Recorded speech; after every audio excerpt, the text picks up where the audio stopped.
Minister Carr, very welcome to Paper Week Canada and Bio4 International. Thank you. It's a great honor to have you here for an interview with the Minister of Natural Resources Canada. And my first question would be, in times when people rely more on digital ways of communicating, what's your opinion about these face-to-face meetings like Paper Week? There's nothing that replaces a face-to-face meeting, not even the telephone. And who spends any time on the telephone anymore these days? It's all in email messaging, and the method of communication has changed dramatically at all levels. And I think that there is nothing that can replace looking somebody in the eye, shaking their hand firmly, understanding the tone in their voice, being able to have a conversation that appreciates the nuances of human communication. So I'm glad to be here for that and other reasons. This is the 103rd consecutive meeting of Paper Week.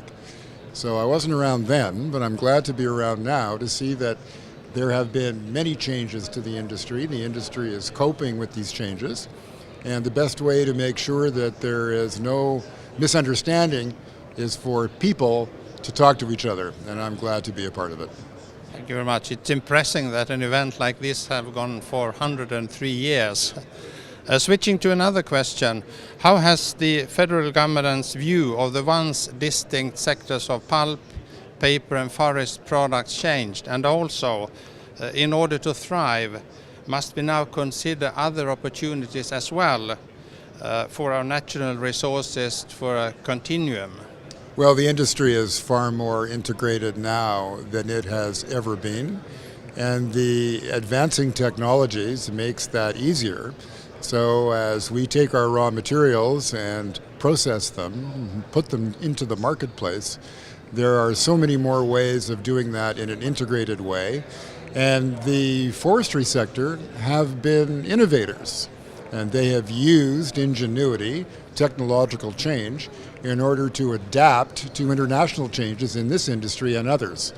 So I think that Canadians who have made their living in the forestry sector for all these years can take an awful lot of pride on how they've led that transition, and I believe they'll continue to do that even as markets become compressed and it's tougher and tougher to compete. I think it's entrepreneurship and innovation that will be the leading edge, and I'm confident that Canadians will thrive in that environment. Thank you, which takes us to the next question.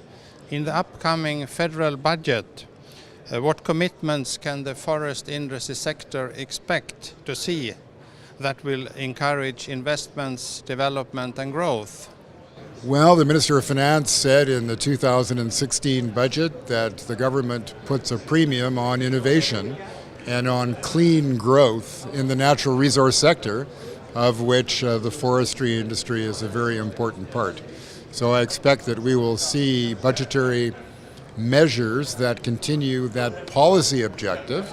We all know that we are in a transition to a lower carbon economy across all of the natural resource sectors, including forestry, and we will want to incent the private sector, as we have done already. And there are some very good examples right across the country, and we believe that's the way that government can promote within the private sector technological change that will lead to cleaner technologies and a low carbon future for all of us.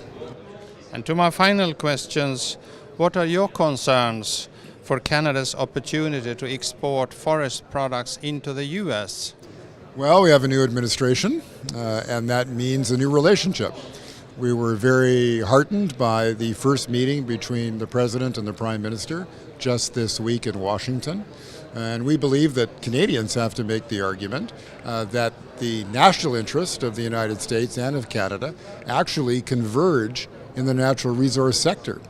And that jobs that we create in Canada will also create good middle-class jobs in the United States. So we have two principal ambitions.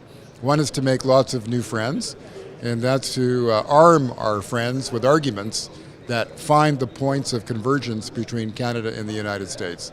And we believe that we have every chance to be optimistic that that will succeed. Thank you very much, Minister Carr, for this interview. It's my pleasure.